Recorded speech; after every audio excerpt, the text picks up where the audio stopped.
Que là, j'avais un été de dispo, j'avais envie, j'avais rencontré quelqu'un qui avait fait un long voyage à vélo. Je me disais, ce quelqu'un, je le connais bien, c'est pas un extraterrestre, il l'a fait, donc s'il l'a fait, moi je peux le faire. Et donc je me suis lancé comme ça, quoi, mais sans réelle préparation. Moi, j'étais pas du tout un cycliste aguerri. Je me suis pas dit, j'ai pas le matériel, j'ai pas l'argent, j'ai pas le temps, parce que pour moi, je l'ai réalisé un petit peu en y allant, mais pour moi, tout ça, c'est un peu des excuses, soit c'est des excuses qu'on se trouve pour se dire que c'est pas pour soi ou que c'est pas le bon moment. Et en fait, je me suis dit, non, j'y vais, quoi. Et je me jette dans le vide et on verra ce que ça donne. Et au pire, ça marche pas. Et vraiment, c'est cette expérience-là, moi, qui a été un peu l'expérience déclic. Il y a eu 7 expéditions quand j'étais en Antarctique, et on n'est que 2 à être arrivés au pôle, tellement les conditions étaient compliquées, et les 5 autres ont abandonné dans les 3 premières semaines à cause de cet enneigement inhabituel. Donc moi, si j'ai tenu le coup, c'est pas tellement parce que j'étais le plus musclé ou le plus préparé, parce qu'on était tous prêts à vivre cette aventure-là, mais vraiment les petits objectifs et le rêve très profond qui m'animait ont été les 2 seules choses qui m'ont aidé à tenir. Et puis le fait de savoir qu'il y avait du monde qui me soutenait et qui me regardait, c'était aussi une source de motivation. De moi-même quand je réalise que j'ai atteint le pôle sud. Moi, parfois je me réveille le matin et je vais dans la douche et j'y repense et je me dis c'était quand même dingue, c'était un peu comme dans un rêve. Je suis Charlotte Desrosiers-Natral et je suis heureuse de vous accueillir sur Pourquoi pas moi. On a tous rêvé un jour de changer de vie. Certains ont osé écouter leur petite voix et ils ne le regrettent pas. Écoutez ces témoignages sans coupe qui permettent de décrypter ce qui se passe concrètement entre le moment où on se dit dans sa tête « Pourquoi pas moi ?», au moment où on rend tout cela possible. Pourquoi pas moi ? Le podcast qui t'invite à écouter ta petite voix. Aujourd'hui, je vous présente un homme de 28 ans qui s'est donné les moyens d'accomplir ses rêves. Par son histoire et son parcours, il prouve au monde entier qu'on peut oser. Mathieu a toujours eu des rêves d'aventure, mais c'est l'été de ses 19 ans qu'il enfourche un vélo pour traverser l'Europe. Chaque année, il réalise une nouvelle aventure. Trail, marathon, tour du monde, transatlantique. Une fois diplômé d'un bachelor au King's College à Londres et d'un master à Sciences Po, Mathieu réalise un de ses plus grands rêves.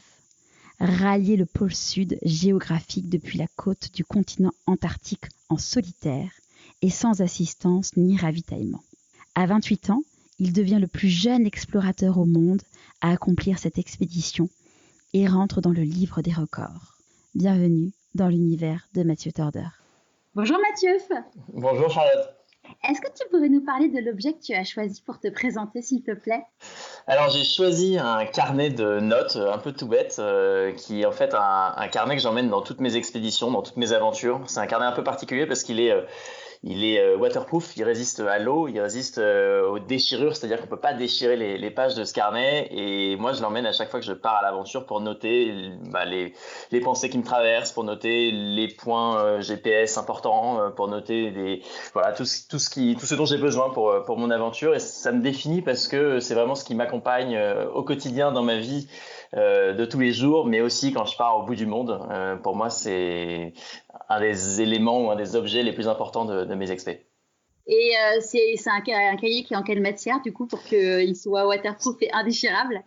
C'est un carnet de notes qui est assez petit, qui doit faire 15 cm de long sur 10 de large. Donc, on le tient facilement dans sa main, on peut le mettre dans sa poche. Il y a 50 pages environ, parce que j'en ai plusieurs. Je les renouvelle régulièrement. Mais l'avantage, c'est que on peut le transporter facilement, le mettre dans sa poche. Il est en quelle matière ? Et en matière, c'est du papier, comment on appelle ça ? C'est du papier qui est protégé, j'imagine, avec un espèce de vernis ou quelque chose qui fait qu'il n'est pas déchirable. Mais faudrait que je vérifie, mais c'est un papier waxé, je crois. Tu me donneras la référence, je le mettrai sur le blog pour s'il y en a qui veulent devenir des aventuriers et même pour offrir aux enfants qui adorent jouer aux aventuriers dans la forêt. Ça marche. Où est-ce que tu es né ? Alors moi, je suis né en Normandie, je suis né à Rouen. C'est là que j'ai passé l'intégralité de mon enfance et de mon adolescence. Là, moi je suis basé à Paris depuis quelques années, mais je suis né en Normandie et je suis un enfant de la Normandie parce que je suis parti de Normandie après mon bac. Et t'as grandi dans le centre de Rouen ou plutôt dans la campagne rouennaise ? Non, j'ai grandi dans une petite ville qui s'appelle Mont-Saint-Aignan, qui est à quelques kilomètres de Rouen. J'allais d'abord dans mon école primaire qui était à Mont-Saint-Aignan, et puis après au collège et au lycée à Rouen, mais c'est vraiment aux alentours de Rouen, et j'ai grandi dans une famille de 5, avec une grande sœur, un petit frère, dans une maison avec un jardin dans lequel je faisais des cabanes et dans lequel je jouais avec mes frères et sœurs. Donc c'est vrai que j'ai toujours eu une attirance, ou en tout cas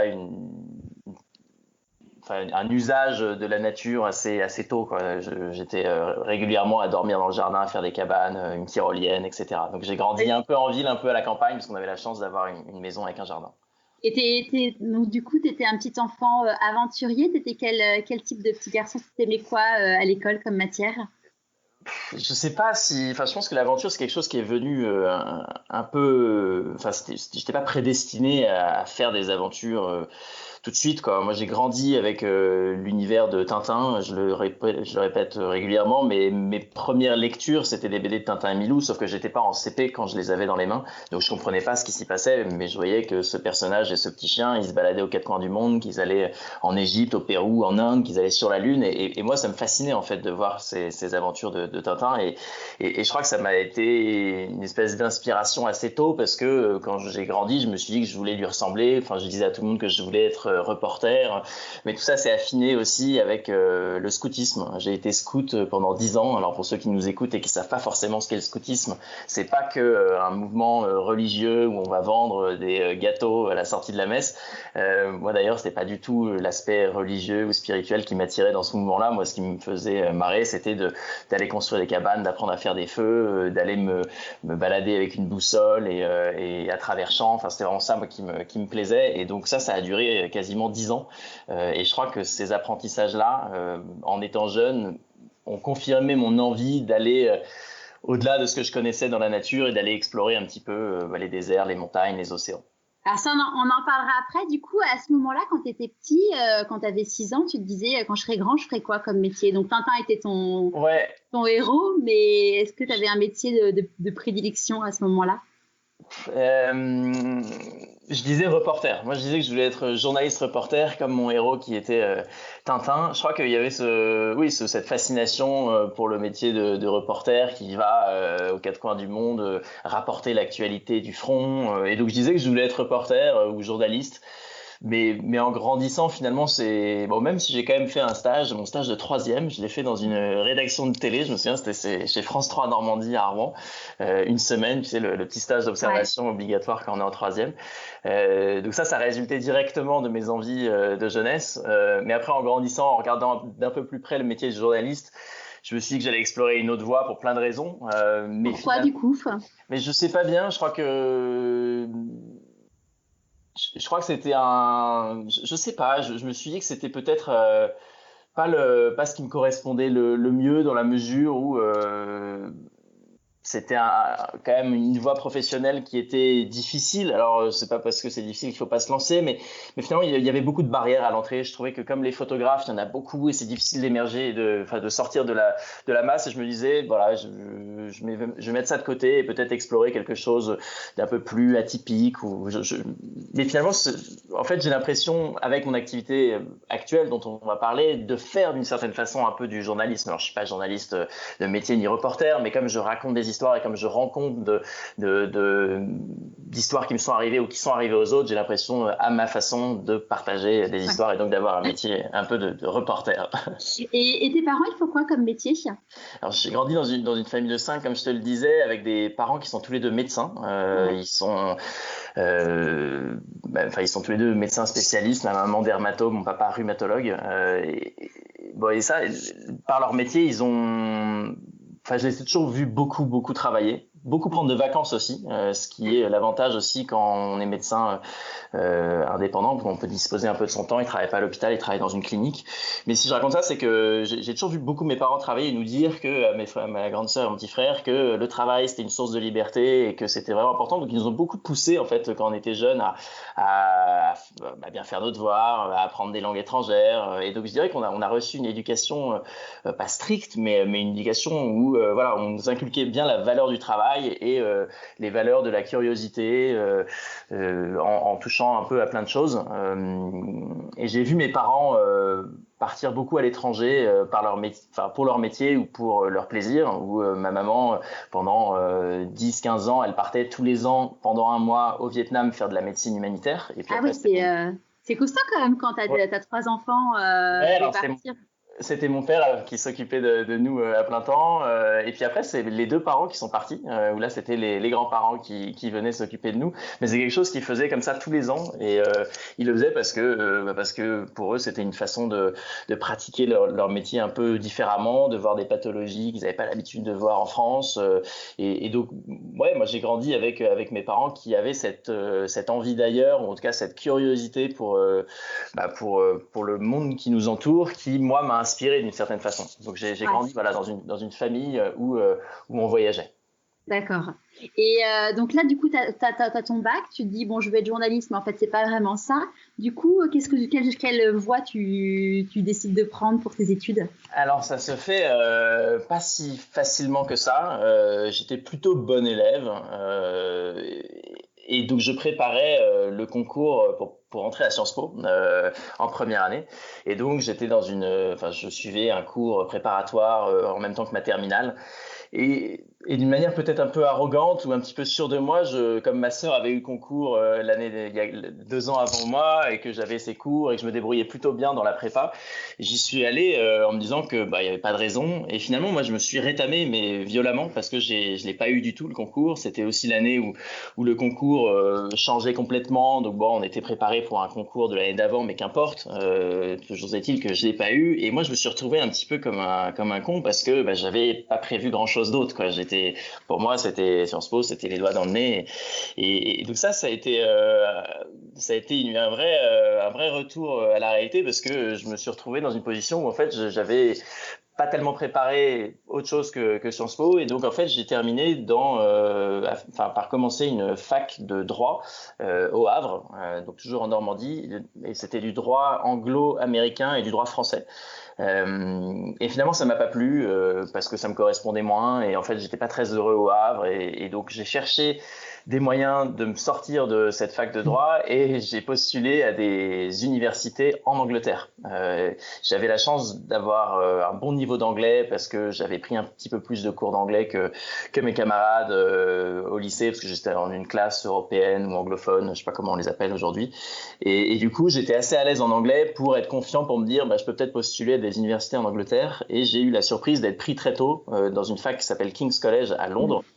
Et donc, quand j'ai reçu cette réponse, j'ai tout arrêté. J'ai arrêté la fac de droit. J'ai travaillé en tant que serveur dans un restaurant de plage au Havre pour gagner un petit peu de sous et pour montrer à mes parents que voilà, je pouvais subvenir à mes propres besoins et que même si j'arrêtais mes études, je restais quelqu'un de courageux. Et voilà.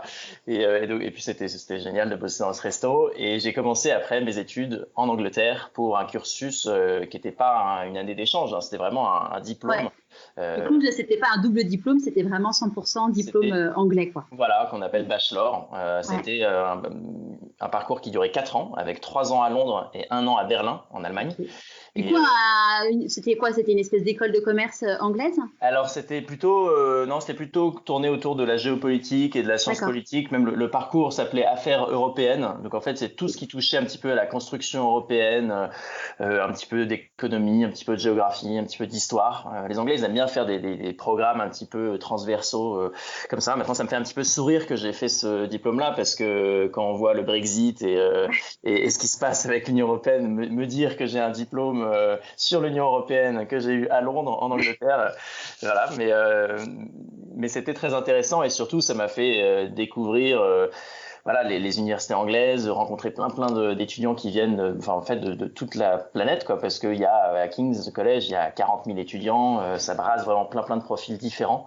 Et puis ça m'a fait apprendre l'anglais, l'allemand, parce qu'il y a eu cette 3e année à Berlin et c'était vraiment génial. Et voilà, donc finalement l'échec à Sciences Po en première année était une bénédiction parce que j'ai vraiment passé 4 très très belles années là-bas.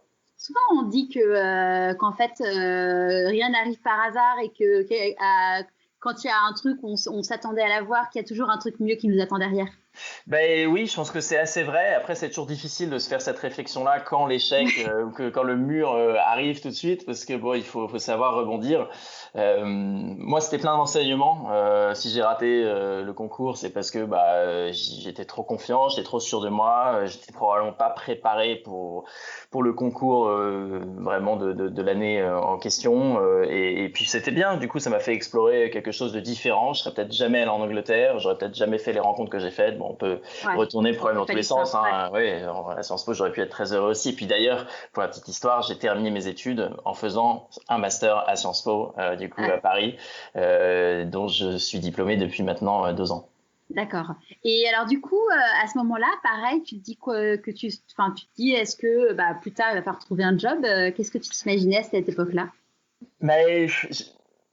En fait, j'ai fait ces études-là parce qu'elles m'intéressaient, parce que j'étais très heureux de m'expatrier, parce que j'étais à l'aise avec les langues étrangères, parce que pour moi, c'était une aventure que de partir, parce que c'était un moyen de me démarquer aussi de ma sœur, de faire quelque chose d'un petit peu différent. C'était un peu partir à l'aventure, quoi. C'est-à-dire qu'on déménage en Angleterre quand on a 19 ans, commencer un cursus dans une langue qui n'est pas la sienne. Ça, c'était quelque chose qui, moi, je valorisais beaucoup et qui m'intéressait beaucoup. J'avais pas d'idée préconçue du job que je voulais faire, mais les Anglais ils sont assez intéressants là-dessus dans le monde éducatif parce que on fait pas des études pour un métier sauf si évidemment on veut devenir avocat ou médecin, mais par exemple à la City en finance il y a beaucoup de gens qui bossent là-bas qui ont des diplômes de géographie. Enfin, on valorise beaucoup plus l'individu, on valorise beaucoup plus le savoir-être, les compétences générales plutôt que avec les diplômes et les cases françaises. Ouais, exactement. Et donc ça m'a un peu ouvert l'esprit quand même. Et donc j'y suis allé, enfin j'ai appris en étant là-bas, mais j'y suis allé surtout en fait pour m'ouvrir l'esprit, pour faire plein de choses à côté. Et puis j'avais la chance d'avoir beaucoup de temps l'été, en fait, à Londres, à King's College. On avait la possibilité de faire des stages l'été, mais on avait aussi la possibilité d'utiliser nos étés comme on voulait.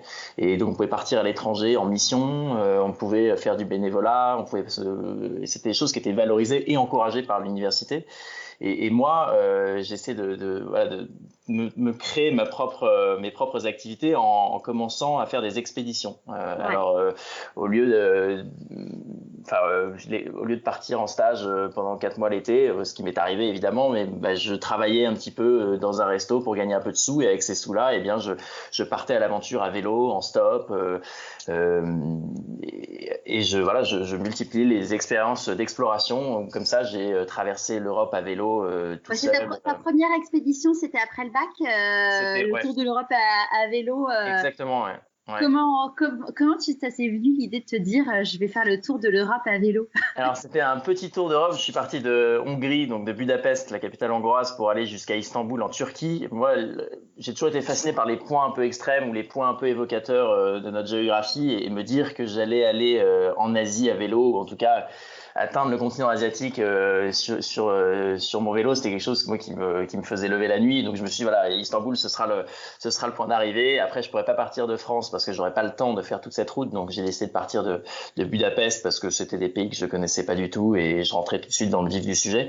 Mais qu'est-ce qui m'a fait partir? En fait, c'est plutôt de me dire qu'il y aurait jamais de bon moment pour partir à l'aventure, que là j'avais un été de dispo, j'avais envie, j'avais rencontré quelqu'un qui avait fait un long voyage à vélo, je me disais ce quelqu'un je le connais bien, c'est pas un extraterrestre, il l'a fait, donc s'il l'a fait moi je peux le faire, et donc je me suis lancé comme ça quoi, mais sans réelle préparation, hein. Moi j'étais pas du tout un cycliste aguerri. Oui, c'était la question que je voulais te poser, c'est t'avais déjà un vélo ou même pas? Mais alors même pas, le vélo je l'avais emprunté à cette personne dont je te parle, il m'avait filé ses sacoches de voyage. Moi j'avais une tente, une polaire, un sac de couchage, et j'ai acheté un réchaud chez Decathlon, et je suis parti quoi. Et je me suis dit de toute façon c'est pas sorcier quoi, j'ai déjà fait 50 km d'affilée à vélo, là j'essaierai d'en faire un peu plus tous les jours, et puis quand je suis fatigué je m'arrêterai, et on verra bien quoi. Je me suis pas dit j'ai pas le matériel, j'ai pas l'argent, j'ai pas le temps, parce que pour moi je l'ai réalisé un petit peu en y allant, mais pour moi tout ça c'est un peu des excuses, soit c'est des excuses qu'on se trouve pour se dire que c'est pas pour soi ou que c'est pas le bon moment. Et en fait, je me suis dit, bah non, j'y vais, quoi. Et je me jette dans le vide et on verra ce que ça donne. Et au pire, ça marche pas. Et vraiment, c'est cette expérience-là, moi, qui a été un peu l'expérience déclic, parce que c'est ça qui m'a donné envie d'en faire beaucoup d'autres après. Et d'ailleurs, l'année suivante, j'ai fait la même chose, c'est-à-dire que j'ai traversé. Juste avant qu'on parle de l'année suivante, comment ils ont réagi, tes parents et ton entourage, quand tu leur as dit je pars faire du vélo Ils étaient un peu surpris, pas par le voyage à vélo en tant que tel, mais plutôt surpris par l'idée d'y aller tout seul. Ça les rassurait pas beaucoup. Moi, c'est vrai que j'avais 19 ans, j'avais jamais fait de vélo, j'avais pas vraiment voyagé tout seul avant, et des parents sont forcément un petit peu inquiets de laisser leur enfant partir, même s'il a 19 ans, tout seul. Et donc, ça les interrogeait un petit peu, l'idée de me voir partir tout seul et à vélo en plus. C'était quelque chose qui était un petit peu curieux pour eux, mais ils comprenaient l'idée d'aller partir en voyage. C'est quelque chose aussi qu'ils avaient fait étant jeunes. Donc ça, ils m'ont pas freiné, ils m'ont pas découragé, ils m'ont juste demandé de partir avec un téléphone portable, de donner des nouvelles, d'être prudent. Mais voilà, c'est quelque chose qui les a étonnés. Et ça a continué de les étonner après, hein, parce que pour les autres aventures, ils se sont dit mais qu'est-ce qui fait ce garçon? C'est le seul des trois qu'on a raté. Je plaisante, mais ça les a étonnés. Le côté solitaire les a étonnés. Ouais, parce que tu dis, tu as un site internet qui est extrêmement bien fait. Enfin, c'était une question d'ailleurs, un sujet dont je voulais qu'on parle, parce que tu disais justement tout à l'heure que tu avais un côté un peu reporter finalement aujourd'hui. C'est toi qui écris toute ton histoire, ou tu as une boîte derrière qui t'aide à raconter tes histoires? Non, c'est intéressant cette question, parce que ça voudrait peut-être dire justement qu'on a l'impression qu'il y a toute une équipe derrière, mais je le prends comme un compliment. Non, c'est moi qui écris tout ça, qui fait toutes les photos, toutes les images, toutes les vidéos. Moi, j'ai beaucoup de plaisir à le faire. Le fait de ramener des histoires, de les écrire, de faire des reportages photos, des vidéos, des films, c'est un moyen de rendre toutes ces expériences réelles, et puis surtout de les partager. Si je vivais tout ça que pour moi, bon bah génial, mais pour en faire un métier et pour essayer de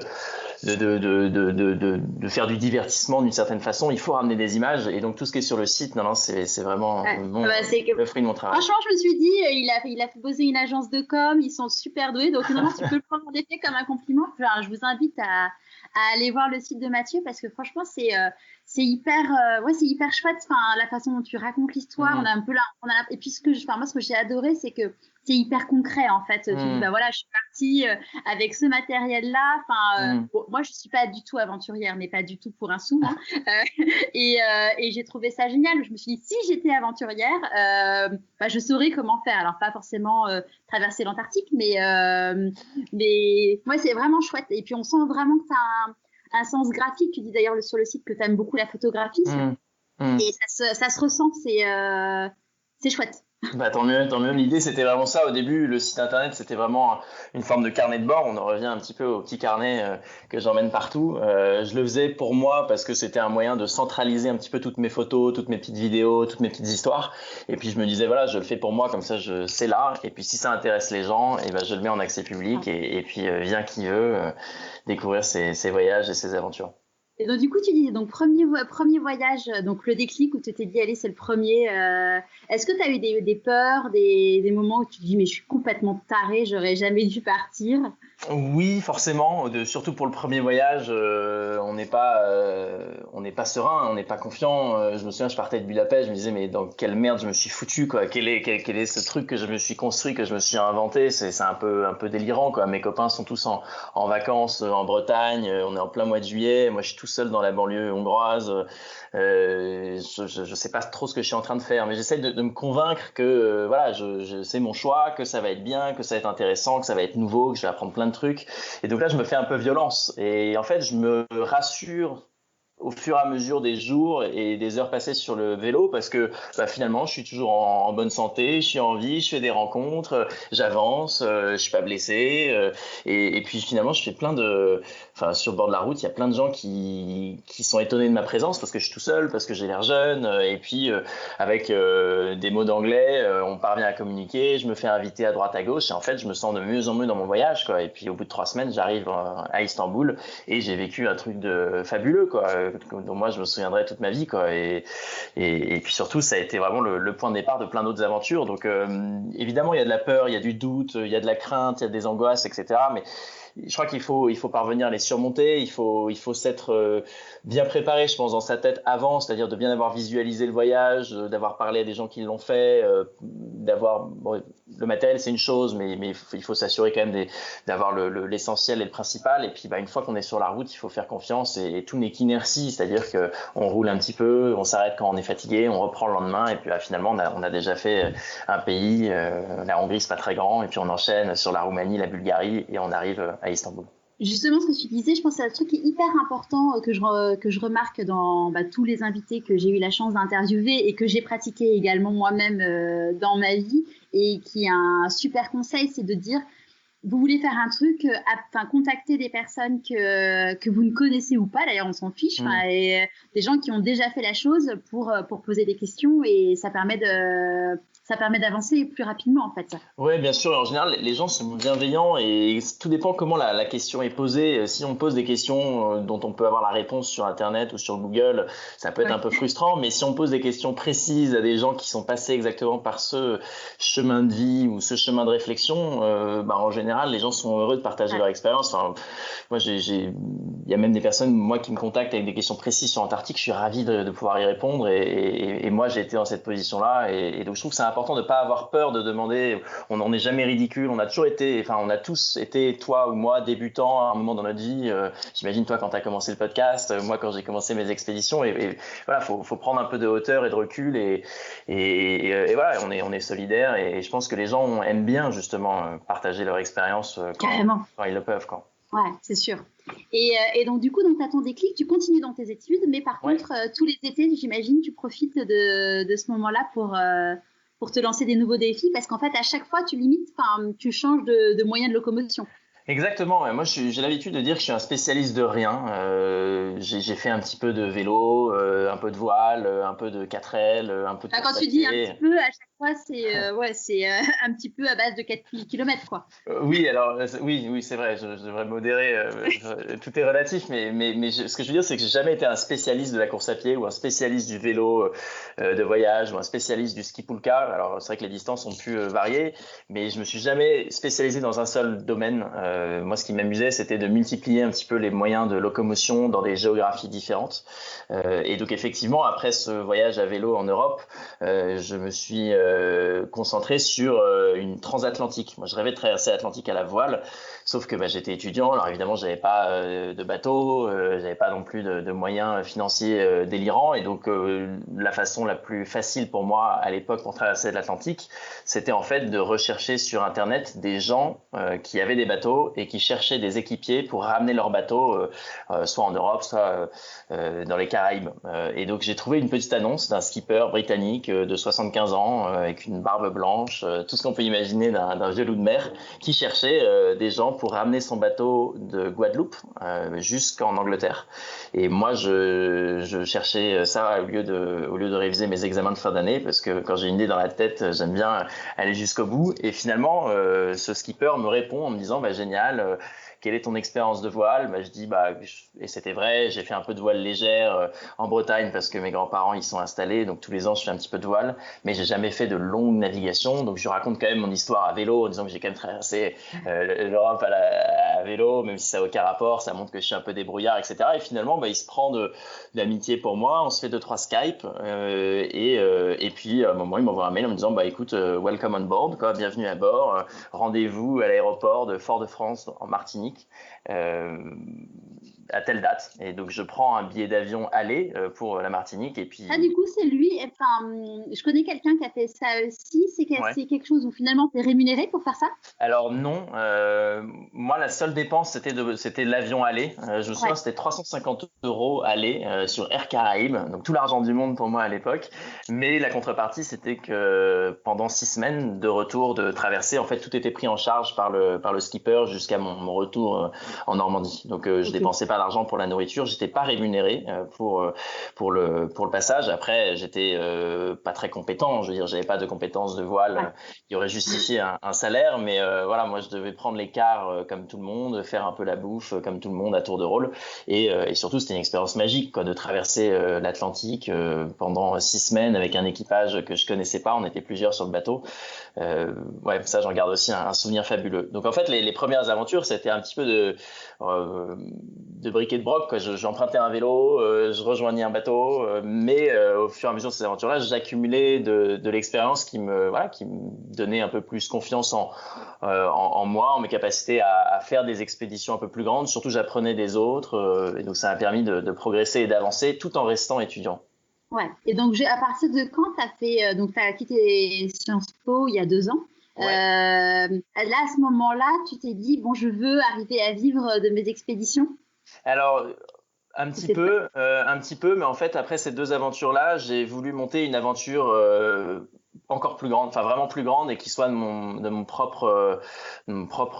ma propre initiative. Et donc là, j'ai mis entre parenthèses mes études pendant 1 an.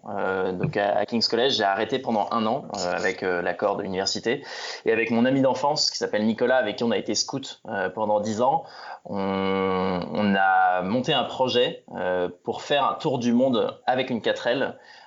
Au profit d'une cause qui était la microfinance. Alors pour faire simple, on avait réuni des fonds avec des partenaires, des sponsors pour soutenir des micro-entrepreneurs à travers le monde. Les micro-entrepreneurs, en fait, sont des gens qui n'ont pas accès au crédit parce qu'elles sont trop pauvres et que les banques leur font pas confiance pour démarrer des activités génératrices de revenus.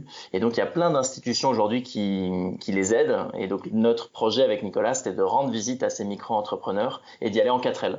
Et donc ce projet, on l'a monté pendant notre année d'études, en même temps que nos études, et on est parti l'année suivante, en 2013-2014, d'abord de Normandie vers l'Est. On est parti vers la Turquie, vers l'Iran, vers l'Inde. Et une fois qu'on est arrivé en Inde, on a envoyé la 4L aux États-Unis, donc en Californie, et de Californie, on est descendu jusqu'au Brésil en suivant la route panaméricaine, donc à travers l'Amérique centrale, l'Amérique du Sud. Et au Brésil, on a trouvé un porte-container sur lequel on est monté avec la 4L qui nous a déposé à Dakar, au Sénégal, en Afrique de l'Ouest. Et là, on est remonté via la Mauritanie, le Maroc, l'Espagne, jusqu'en France. Donc, c'était un long voyage d'1 an. 50 000 kilomètres.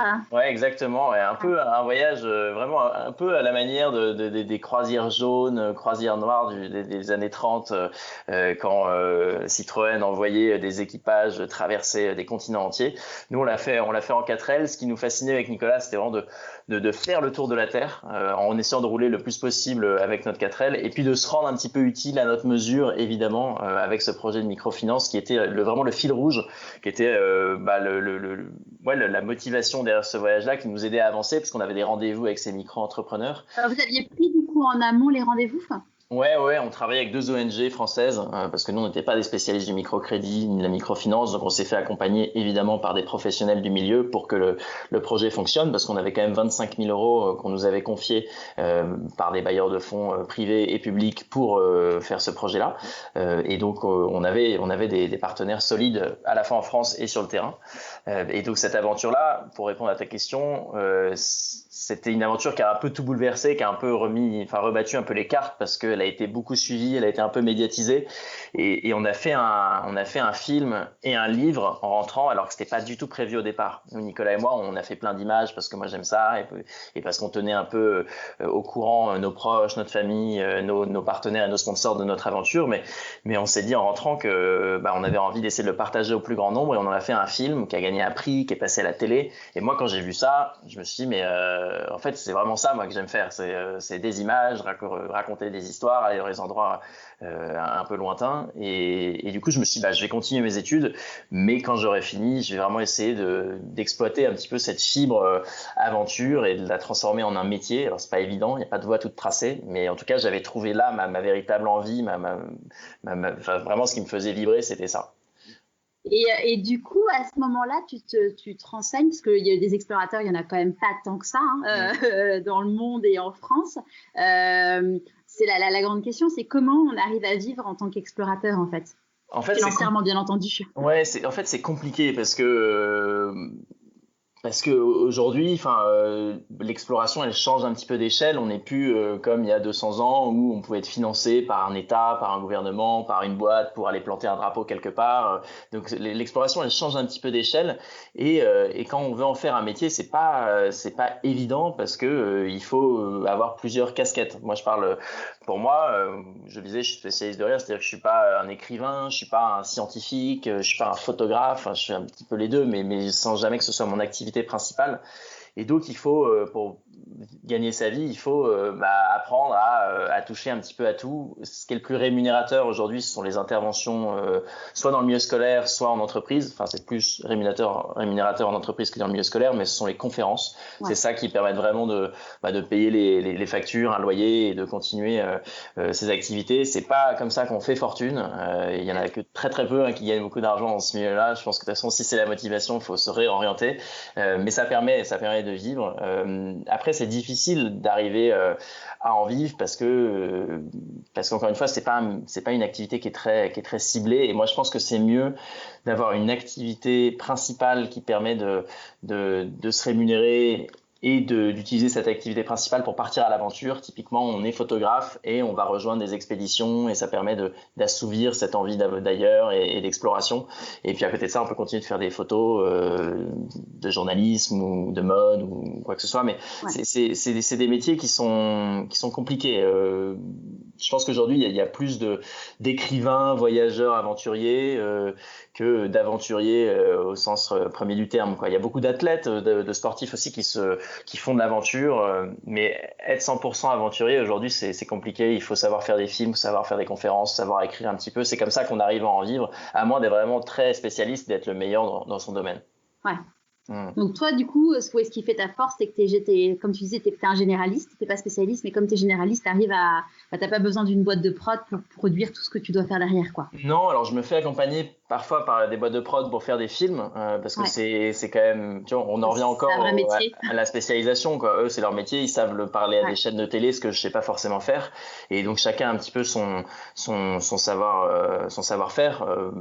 Moi, je peux être un peu le chaînon manquant entre les scientifiques et le grand public, c'est-à-dire que je peux par exemple aller en Antarctique, vivre mon expédition et expliquer un petit peu ce qu'est l'Antarctique, en quoi c'est important de le préserver, et sans avoir une stature de scientifique que je suis pas, mais je peux avec mes images, ma personnalité, mon aventure raconter quelque chose qui me dépasse.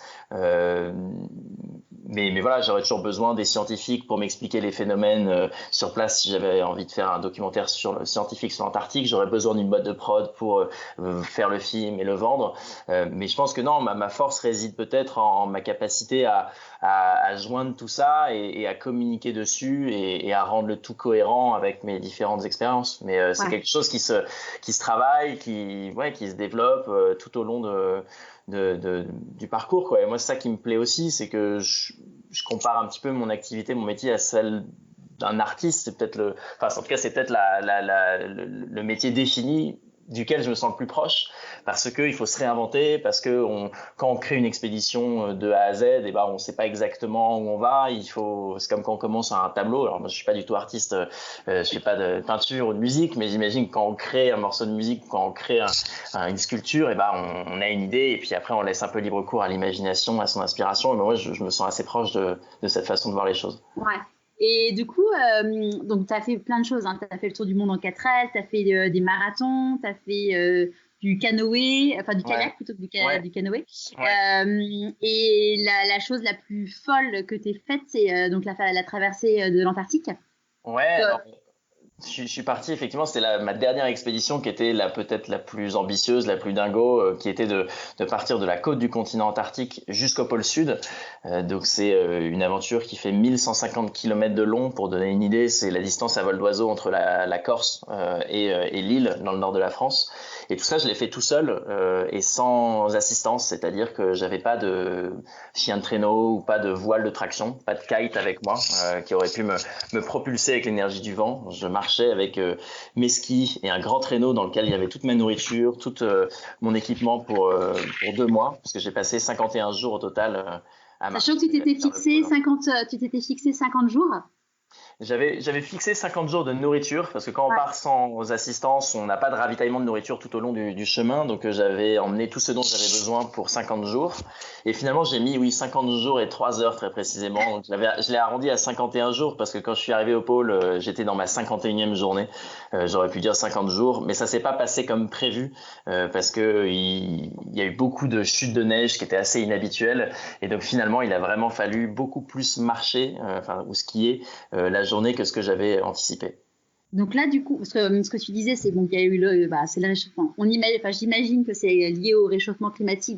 D'ailleurs, Mike Horn qui est parti là cet hiver on a fait les frais également. Mais bon, du coup, là, le réchauffement faisait que les conditions n'étaient pas du tout celles que tu avais imaginées en termes de qualité de neige. Et tu disais donc sur ton site qu'en fait, tu t'es retrouvé à être très en retard au début de ce que tu t'étais fixé. Comment tu as vécu ce moment-là? Tout à fait. En fait, moi, j'avais prévu 50 jours de nourriture. Au fond de moi, je le disais pas trop, mais j'estimais mettre entre 40 et 45 jours pour atteindre le pôle. On prend toujours environ 10% de marge de manœuvre. Mais je pensais jamais mettre 50 jours et 3 heures. Et en fait, si j'ai été si lent, c'est parce que la saison dernière, quand j'étais en Antarctique, je suis parti en novembre 2018. À ce moment-là, il faisait très chaud en fait en Antarctique. Et quand je dis très chaud, c'est qu'il faisait 20 degrés au-dessus des normales, des températures normales. Donc au lieu qu'il fasse moins 30 degrés, il a fait pendant 3 semaines entre moins 5 et moins 10 degrés. Et on pourrait penser que c'est une bonne nouvelle pour quand on fait une expédition, parce qu'on peut se dire c'est bien, il a eu moins froid que prévu. Mais en fait, ces températures chaudes, elles ont précipité beaucoup de neige sur le continent parce qu'il y avait des masses d'air chaude au-dessus du continent antarctique qui contenaient beaucoup d'humidité. Et ça s'est transformé en neige.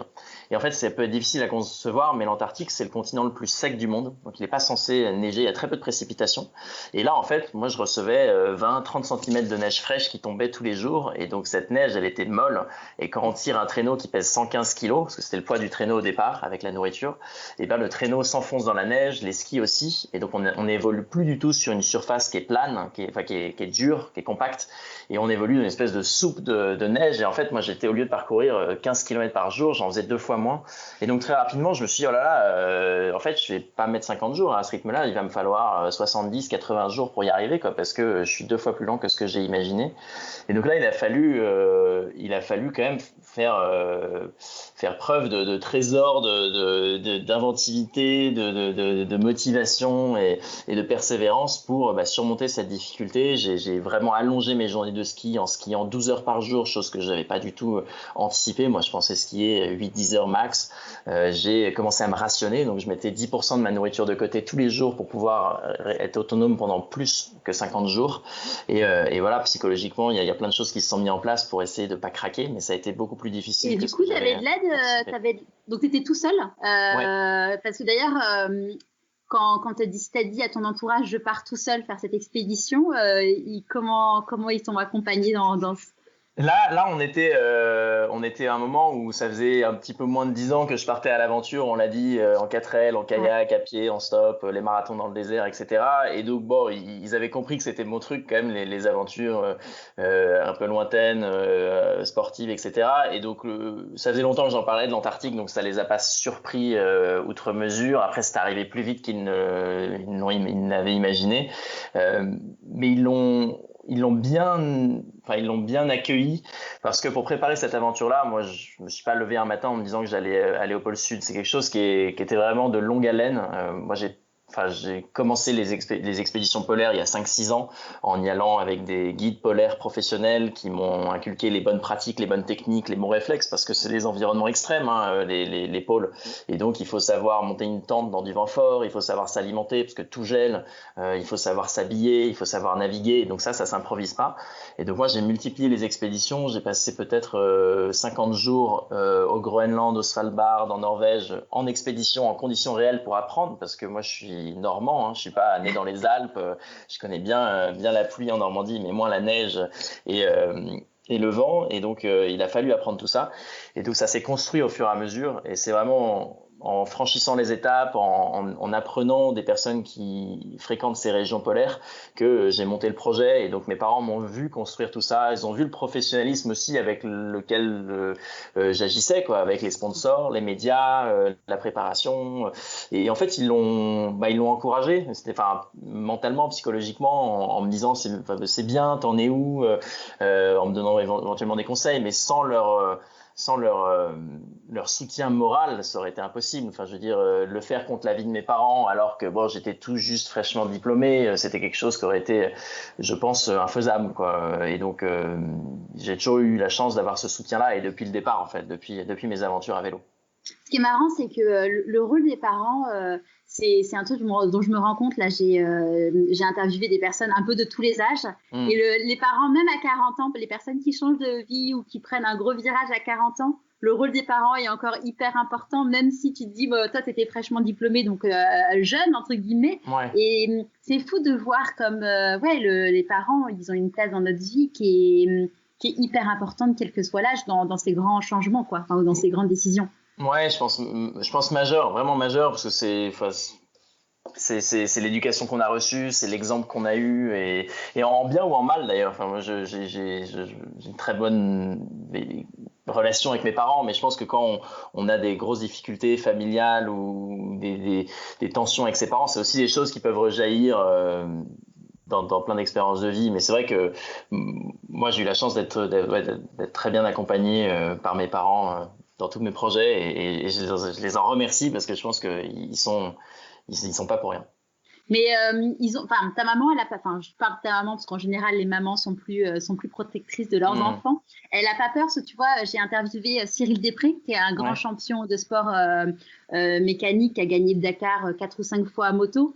Et qui avait, je sais plus, 20 participations au Dakar. Il disait que à chaque fois qu'il partait au Dakar, sa maman, elle avait peur. Enfin, et même ce qui l'a rassuré, et ce qui rassurait aussi sa femme et ses filles, c'était justement ce que tu disais, de voir la préparation physique qu'il avait. Donc, en gros, il mettait vraiment toutes les chances de son côté pour revenir vivant. Mais bon, à chaque fois qu'il part, elles sont pas sereines. Oui, non, mais moi, c'était le même cas de figure, quoi. Je pense qu'on aura beau rassurer autant qu'on veut des parents, et ils restent inquiets. C'est naturel, c'est normal.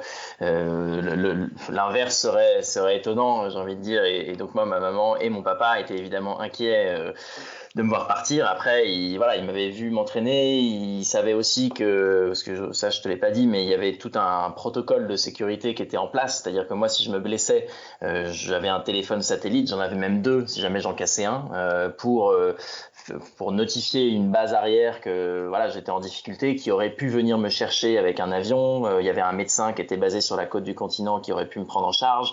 J'avais une balise GPS qui traquait mes mouvements, et si ça arrêtait de fonctionner pendant 48 heures d'affilée, que je le veuille ou non, on envoyait quelqu'un à ma recherche. Donc il y avait quand même tout ça qui était qui était prévu, et donc ça, c'était quand même un moyen de rassurer. C'est jamais suffisant, parce qu'en Antarctique il y a des crevasses, parce qu'il y a du froid extrême, parce que il n'y a pas d'ours comme on peut l'imaginer. Alors non, il n'y a pas d'ours. Il n'y a pas d'ours. Les ours, ils vivent en Arctique, donc ils vivent de l'autre côté.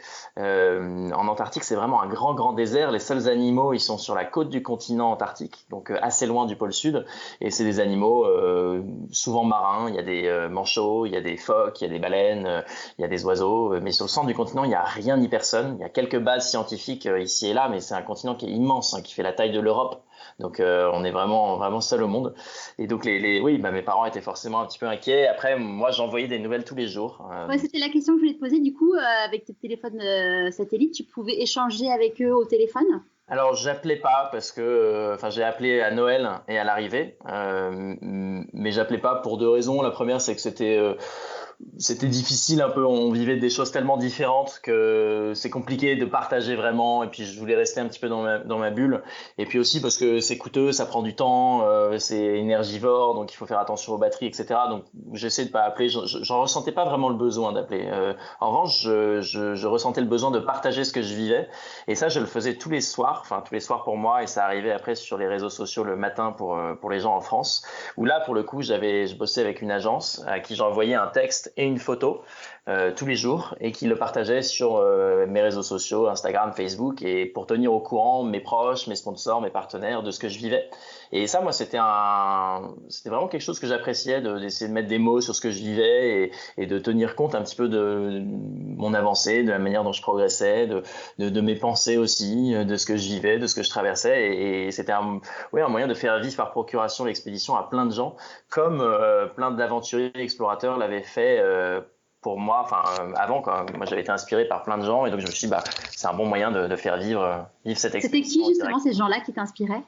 Il y a notamment Jean-Louis Etienne, je ne sais pas si tu vois, mais qui est un médecin explorateur qui a parrainé mon expédition et moi qui m'a énormément inspiré par ses bouquins quand j'étais plus jeune.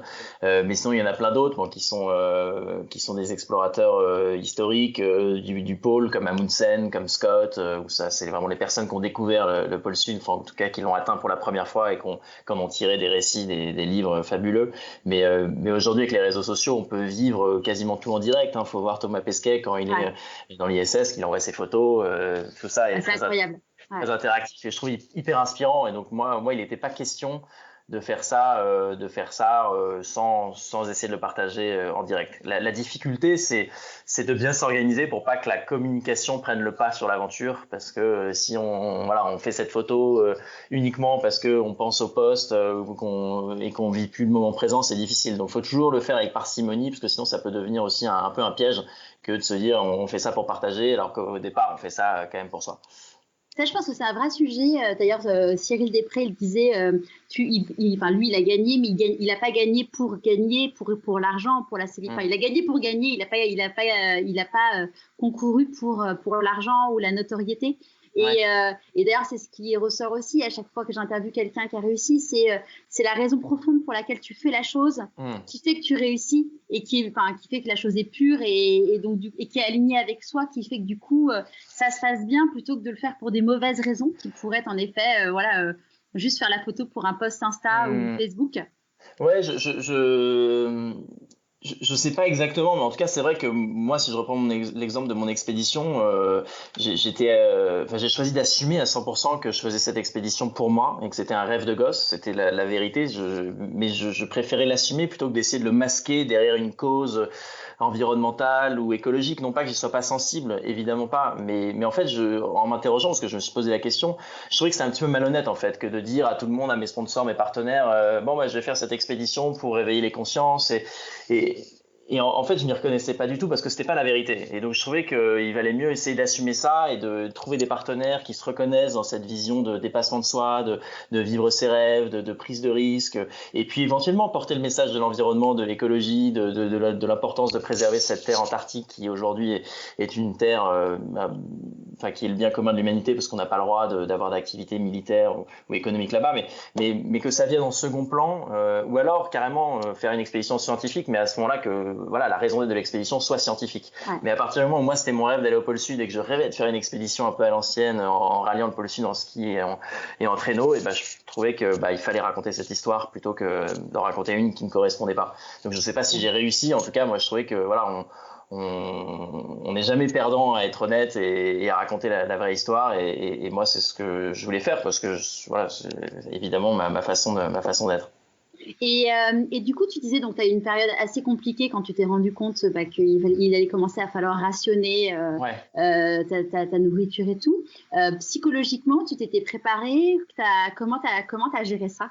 Mais déjà, j'avais cette marge de manœuvre un petit peu parce que j'avais vu gros sur la nourriture. 50 jours, c'était raisonnable. Donc, j'avais cette contrainte de temps parce que je pouvais pas mettre beaucoup plus que 50 jours pour arriver au pôle. Mais je sais que j'étais pas non plus trop ric-rac au niveau de la nourriture. Il y avait d'autres expéditions en même temps que moi qui, elles, avaient vu un peu à la baisse leurs réserves de nourriture et qui, elles, ont malheureusement abandonné parce que elles étaient, pour le coup, c'était impossible pour elles d'atteindre le pôle avec si peu de nourriture. Moi, comment j'ai fonctionné fonctionné. Je n'avais pas préparé tellement ce cas de figure-là. Moi, je savais qu'il allait faire froid, qu'il allait y avoir du vent, qu'il pouvait y avoir des crevasses et qu'il fallait faire face à ça. Mais la neige molle, c'était vraiment quelque chose qui a surpris tout le monde. Il y a eu 7 expéditions quand j'étais en Antarctique et on n'est que 2 à être arrivés au pôle, tellement les conditions étaient compliquées et les 5 autres ont abandonné dans les 3 premières semaines à cause de cet enneigement inhabituel. Donc moi, si j'ai tenu le coup, c'est pas tellement parce que j'étais le plus musclé ou le plus préparé, parce qu'on était tous prêts à vivre cette aventure-là, mais je crois qu'au fond de moi, je me disais que tant que j'étais sur mes skis, tant que j'étais pas blessé, j'avais la ressource pour trouver des solutions. Et donc ça, c'était se rationner, c'était essayer de me concentrer que sur des petits objectifs, c'est-à-dire de jamais penser à l'arrivée et de jamais penser à ce pôle sud parce que c'était trop loin, c'était trop difficile d'envisager une telle distance, une telle solitude, une telle souffrance d'une certaine façon. Et donc psychologiquement, je me disais voilà, je skie pour 1 heure, après je fais une pause de 5 minutes, je reskierai pour 1 heure, je referai une pause de 5 minutes. Et en fait, mon esprit fonctionnait que comme ça, que sur les trucs très court-termistes qui étaient vraiment en fait autant de petits objectifs, autant de petites victoires, et ça s'additionnait. Et en fait, le fait de déconstruire l'aventure en plein de petits morceaux qui sont rapidement atteignables, ça m'a fait tenir le coup. Et puis il y avait quelque chose que Jean-Louis Etienne m'avait répété et dit avant de partir et qui m'a aidé à tenir. C'était Mathieu, quand ce sera difficile, essaye de remettre ce rêve de pôle sud qui t'anime à la surface en permanence. Et ça, c'est vraiment un truc moi qui m'a marqué parce qu'effectivement, quand il y a la neige molle, quand il y a du white-out, qui est une espèce de brouillard blanc qui enveloppe tout le champ de visibilité, quand on a froid, quand on se sent vraiment seul, on essaie de se rappeler les raisons qui nous ont poussés à entreprendre l'aventure et ça remet un petit peu les choses à leur place et on se dit voilà, j'ai fait le choix d'être là, j'ai aussi un privilège énorme que de voir ce continent, l'intérieur de ce continent qui est quand même difficile d'accès et j'essaie vraiment de me rappeler voilà les choix que j'avais faits pour arriver là et ça m'a aidé à tenir. Mais vraiment les petits objectifs et le rêve très profond qui m'animait ont été les 2 seules choses qui m'ont aidé à tenir. Et puis le fait de savoir qu'il y avait du monde qui me soutenait et qui me regardait, c'était aussi une source de motivation. Je pense que je trouve que ce qui est génial dans l'aventure, mais aussi dans tout ce qui est défi sportif, il y a plein de parallèles, je trouve. C'est un peu la vie qui est de façon exacerbée, en fait. Et souvent, on dit, quand des gens traversent des galères, on dit souvent, décompose en mini-objectifs. Et je trouve que c'est une super métaphore de la vie et de la façon dont il faut vivre les moments difficiles dans sa vie, en fait. Mais je crois, on n'est pas du tout obligé d'aller au pôle Sud ou en Antarctique pour utiliser cette stratégie-là. Moi, je pense que quand on se met à apprendre un instrument de musique ou une nouvelle langue, si on se dit tout de suite je vais être bilingue ou faire le concerto de je sais pas qui, forcément on n'y arrive pas parce que tout n'est que cheminement, progression et étape et donc je pense que c'est cette stratégie de petits objectifs, de petites victoires, de décomposition d'un objectif ambitieux en plein de petits objectifs facilement atteignables, c'est quelque chose qui permet de viser loin et d'avancer sereinement En tout cas moi c'est vraiment quelque chose qui m'a aidé en Antarctique. Parce qu'encore une fois, c'est un environnement qui est désertique, qui est très pauvre sensoriellement, C'est-à-dire qu'il n'y a pas d'odeur, il y a très peu de couleurs, c'est vraiment des variations de tons, de blanc, de gris, mais c'est tout, Et donc, il faut savoir composer un petit peu avec son esprit et avec des sources de motivation tous les jours. Et c'est quoi, du coup, maintenant ton rêve, maintenant que tu as fait ça, c'est quoi ton prochain rêve? Je sais pas exactement. Là, je suis en train déjà de terminer l'écriture d'un récit sur cette aventure en Antarctique. Il y a eu un documentaire qu'on a fait assez vite et qui passe aujourd'hui sur Ushuaïa TV. Et là, je suis en train de finir l'écriture d'un livre qui sortira normalement la première semaine de novembre chez Robert Laffont. Et ça, quand j'aurai publié le bouquin, je serai arrivé au bout de cette expédition antarctique parce que pour moi, la boucle sera bouclée. Il y aura eu l'expé, il y aura eu un film, il y aura eu un livre. Donc là, ce sera peut-être le moment de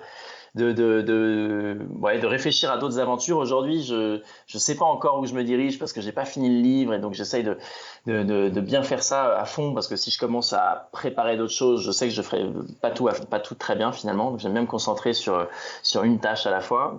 Mais pour te donner un élément de réponse, moi j'aimerais bien qu'une prochaine aventure puisse servir une cause ou un message et et me rendre peut-être utile à mon échelle pour quelque chose qui me dépasse. La dernière expédition, c'était vraiment la réalisation d'un rêve perso, d'un rêve de gosse. Je pense que c'est génial de l'avoir vécu.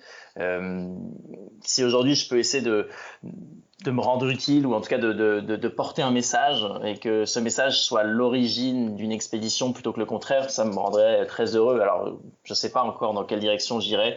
Ce qui est sûr, c'est que ça manque pas de causes et de combats aujourd'hui, donc on verra bien. Bon, après, en termes d'expédition, moi j'aime bien les déserts d'une manière générale, qu'ils soient chauds, froids ou marins. Donc peut-être dans un désert, mais je sais pas encore. J'attends de tenir ce bouquin dans mes mains avant de m'y intéresser sérieusement. Ouais, en fait, finalement, tu as créé ton contenu en vivant l'expédition et maintenant tu en crées plein de mini-contenus dérivés, entre guillemets. Oui. Et puis moi, j'ai du plaisir aussi à le faire. Enfin, il y a quelque chose que les gens réalisent peut-être pas complètement quand on dit on est aventurier ou explorateur professionnel, mais c'est que en fait, on passe peut-être 10%, enfin, en tout cas, moi je parle pour moi, mais 10% de notre temps sur le terrain et puis 90% du temps restant à préparer l'aventure ou à la partager. Moi, j'ai passé 2 mois en Antarctique à effectivement skier vers le pôle sud, mais avant ça, j'avais passé 1 an et demi à chercher des fonds, des partenaires et des années à me préparer. Et puis aujourd'hui, ça fait 1 an et demi que je suis rentré et que j'ai fait un film, que j'ai écrit un bouquin, que je fais des conférences dans les écoles et dans le milieu et dans les entreprises. Et j'ai beaucoup de plaisir aussi à le faire. Et je pense que si j'aimais pas le faire, il faudrait changer de métier, quoi, parce que en fait, c'est la face cachée un petit peu de ces aventures, c'est qu'elles demandent beaucoup de persévérance dans la préparation et puis après beaucoup d'enthousiasme, en tout cas de temps et d'énergie pour les partager. Ouais. Heureusement que ça te plaît, sinon ça serait triste. Ouais. Et dans les conférences, tu as créé je crois avec ton ami d'enfance Beyond les nouveaux aventuriers. Ça consiste en quoi du coup ce projet fou? On a créé cet événement qu'on a intitulé Beyond, qui veut dire en anglais un petit peu au-delà. Les nouveaux aventuriers, en fait, c'est l'idée de se dire qu'on n'est pas obligé d'être des aventuriers pros ou des explorateurs ou des Mike Horn pour vivre des aventures.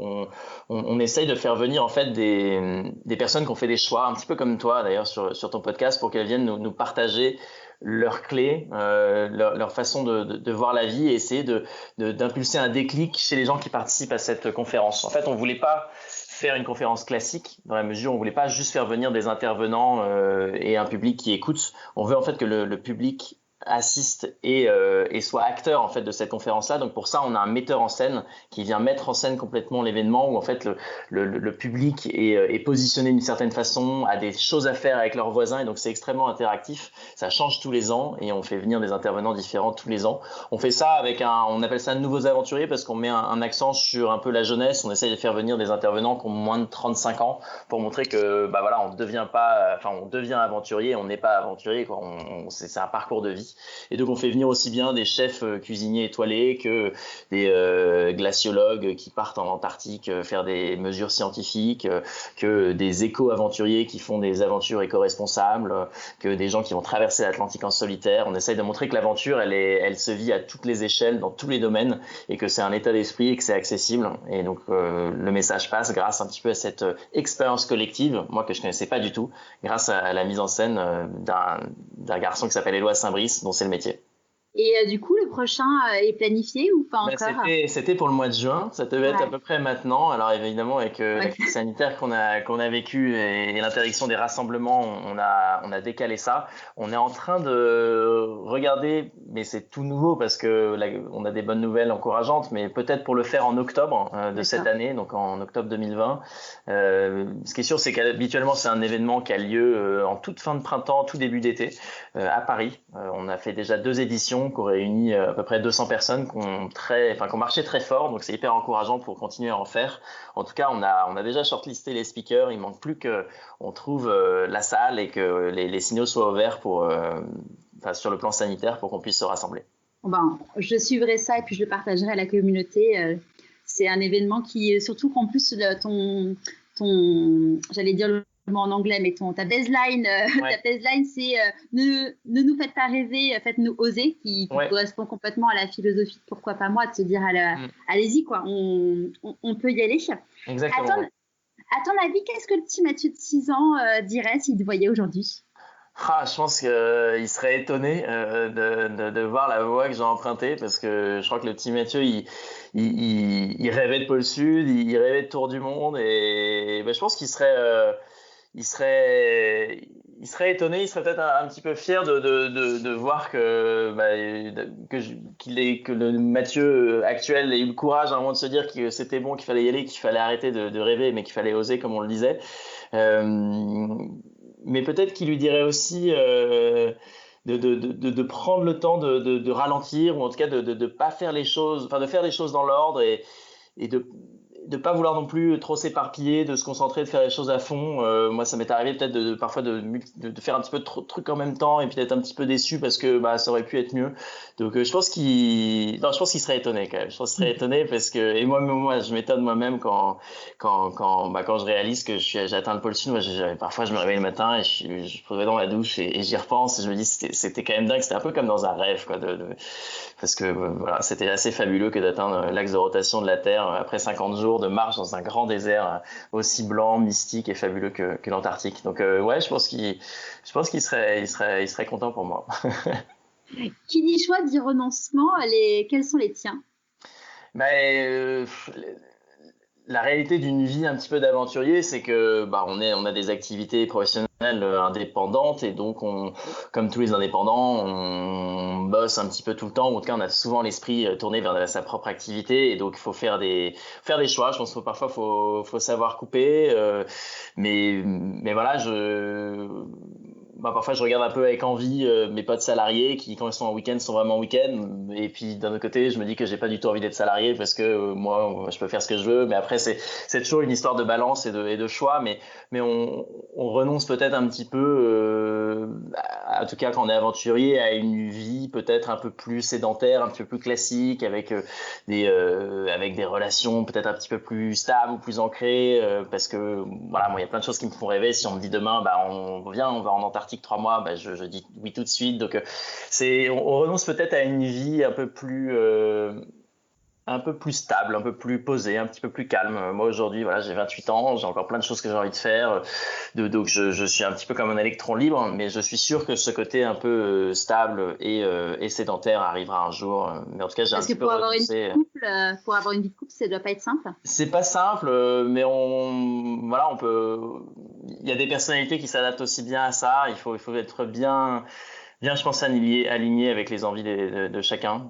C'est pas impossible du tout. Non, c'est pas impossible, heureusement. Ouais. mais ça demande de bien communiquer. Ouais, c'est sûr. Pour toi, par rapport à tout ton parcours, ça a été quoi ta plus grande difficulté et comment tu l'as gérée?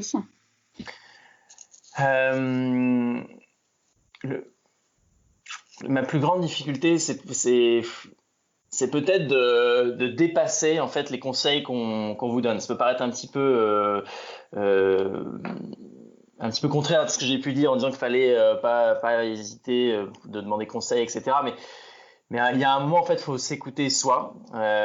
Et tous les conseils qu'on nous donne, il faut les écouter, les prendre, mais il ne faut pas non plus les ériger en dogme ou en ligne rouge, parce que finalement, voilà, enfin, moi, si j'avais écouté ce qu'on m'avait dit, j'allais mourir en Antarctique, j'allais tomber dans une crevasse, ou quand j'allais partir à vélo tout seul vers Istanbul, j'allais pas revenir, ou c'était une bêtise parce que j'avais jamais fait de vélo. Donc, je pense que la plus grosse difficulté, c'est ça, c'est de réussir à un moment à prendre suffisamment de conseils pour se faire confiance soi, et puis faire le premier pas, quoi. Une fois qu'on a engrangé la machine, il n'y a plus que des petits problèmes à surmonter, mais le plus difficile, c'est vraiment ça, c'est faire ce premier pas, qu'on veuille partir en expédition, ou qu'on veuille monter un podcast, une boîte. À un moment, il faut se convaincre et intérioriser le fait qu'on y aille, et c'est vraiment ce passage-là qui est le plus dur. Et donc moi, la plus grosse difficulté, c'était peut-être de me heurter un petit peu aux conseils des uns et des autres qui étaient contraires. Mais voilà, c'était un peu de rassembler cette énergie, cette motivation, ce feu intérieur qui fait qu'à un moment ça jaillit et qu'on y aille.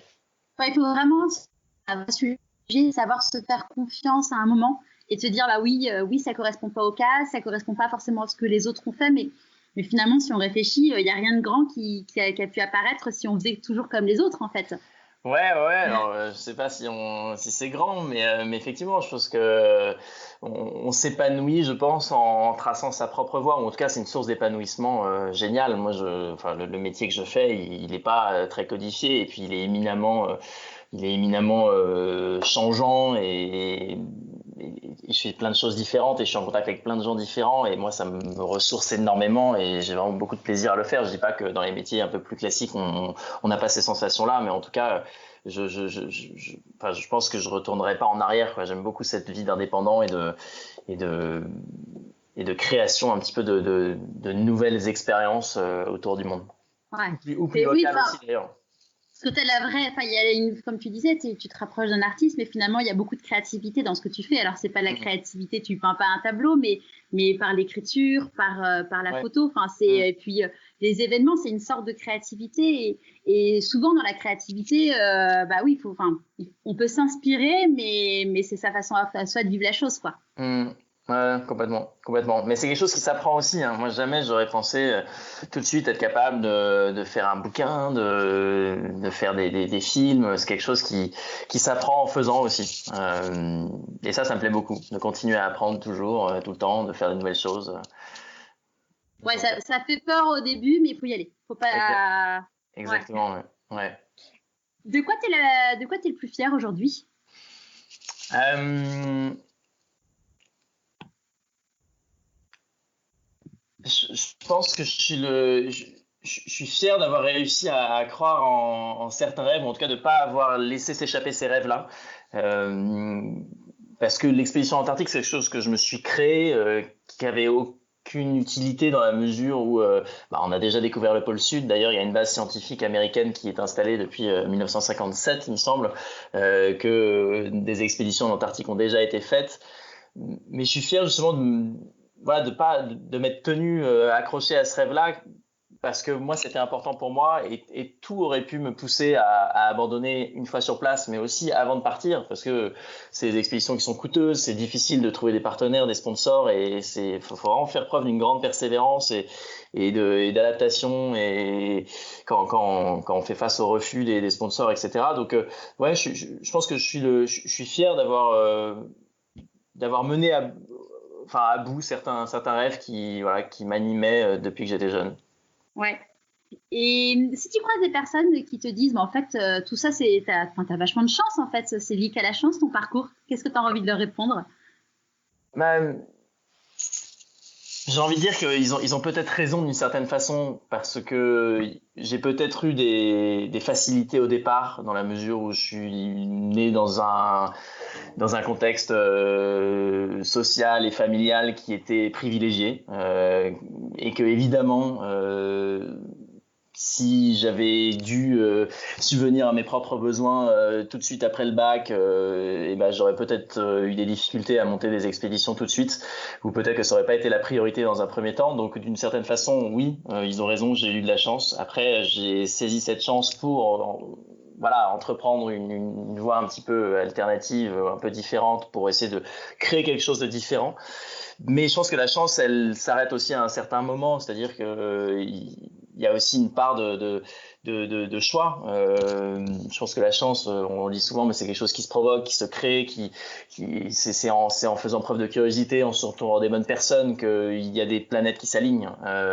Oui, je pense que d'une part, il y a de la chance au début. Après, il faut savoir cultiver, entretenir cette chance pour créer des choses grandes, quoi. Tout n'est qu'une affaire de choix à un moment. Enfin, je veux dire, moi, c'est quelque chose que j'ai impulsé depuis longtemps, et tout n'est qu'une progression, un cheminement, une construction. Et voilà, moi, j'aurais jamais atteint le pôle Sud si j'étais pas parti à vélo. On en revient 10 ans plus tôt, quoi. Donc oui, il y a une part de chance, mais il y a aussi, je pense, une part de travail et de persévérance. C'est sûr. Est-ce qu'il y a un conseil que tu aurais aimé qu'on te donne et du coup que tu voudrais donner aujourd'hui? Un conseil, ouais, je pense ne pas, on revient sur la notion un peu de conseil et de préparation, mais ne pas accorder trop d'importance peut-être à à la préparation d'une manière générale. C'est-à-dire qu'on on a tendance peut-être à se braquer ou à se freiner parce qu'on se dit je suis pas prêt ou j'ai pas le bon micro si je fais un podcast C'est marrant. C'est marrant que tu dises ça parce que moi, je voulais pas me lancer tant que j'avais pas du bon matos. Et Mathieu Stéphanie m'a dit un jour, parce que je le connais personnellement, il m'a dit écoute, utilise mon matos et après tu te lanceras, tu l'achèteras et compagnie. Donc j'ai attendu qu'il me prête son matos, après j'ai investi, mais sauf qu'aujourd'hui là on est en Skype, donc autant te dire que j'ai pas du tout du matos pro là pour t'interviewer. Et en fait je me suis dit mais je me serais mis une barrière complètement con, alors qu'aujourd'hui je fais les interviews sans matos pro quoi. Mais puis il y a une phrase anglaise d'ailleurs qui dit done is better than perfect, je crois. C'est fait est mieux que parfait. Et en fait je trouve ça très vrai quoi. On a tendance à se dire non, il me faut le meilleur micro, il me faut le meilleur vélo, et en fait c'est juste une manière de retarder l'affaire. Moi j'aurais bien aimé qu'on me donne ce conseil parce que c'est quelque chose que j'ai réalisé assez tard en fait. Je suis quelqu'un qui est peut-être un peu méticuleux, qui aime bien faire les choses bien, mais à un moment si on n'a pas le bon micro, c'est dommage de pas se lancer dans la création de ce podcast, ou c'est dommage de pas se lancer dans cette aventure à vélo dont on rêve quoi. Ce qui compte c'est vraiment l'expérience et ce qui s'en dégage et de ce qu'on en fait quoi. On peut partir avec le meilleur vélo ou avec le meilleur micro, si on raconte rien d'intéressant ou si le sujet n'est pas intéressant ou si le voyage est pourri, on n'en retirera rien de très bien quoi. Donc peut-être ça, ne pas accorder trop d'importance à la préparation ou au matériel. Ouais. C'est quoi tes prochains défis du coup ? Ma prochain défi, ça va être de finir l'écriture de ce livre. Je suis en bonne voie parce que l'éditeur l'a déjà lu une fois et j'ai des retours très positifs, et donc maintenant il faut vraiment terminer les textes, mais ça se rapproche. Après, il y aura la sortie de ce livre-là, il y aura la préparation de la 3e édition de Beyond, de la conférence Beyond. Et puis, ce sera peut-être qu'il faut que je réinvente un peu ma façon de faire des conférences aussi, parce que moi, mon système économique repose pas mal sur les conférences. Les expéditions sont financées par des sponsors et des partenaires, mais moi, je paye mes factures et mon loyer avec des interventions. Et là, il se trouve que avec les interdictions de rassemblement, c'est compliqué. Donc, j'ai peut-être un petit défi justement là-dessus pour essayer de réinventer un peu cette façon de faire les conférences avec peut-être des webinaires, des choses en ligne que je pourrais valoriser. Donc voilà un petit peu pour le côté pro. Ce qui est sûr, c'est que pour le côté aventure, il y aura d'autres expéditions, il y aura d'autres voyages, mais te dire où, quoi et comment, je ne sais pas encore. Parce que j'ai des idées, mais rien de très concret encore. On en reparlera. Ouais. Et avant qu'on se quitte, à qui as-tu envie de dire merci et pourquoi ?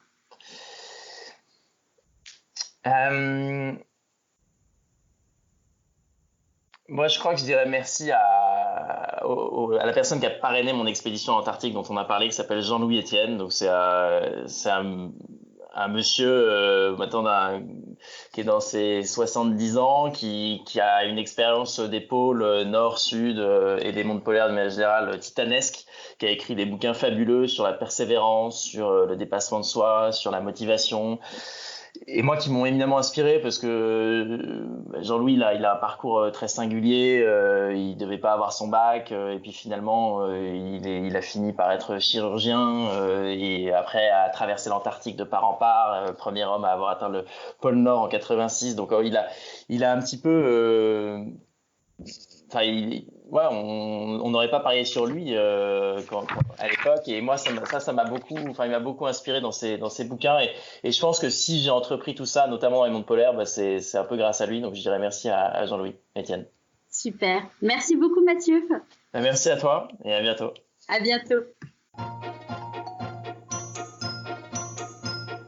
J'espère que ce nouvel épisode vous aura plu.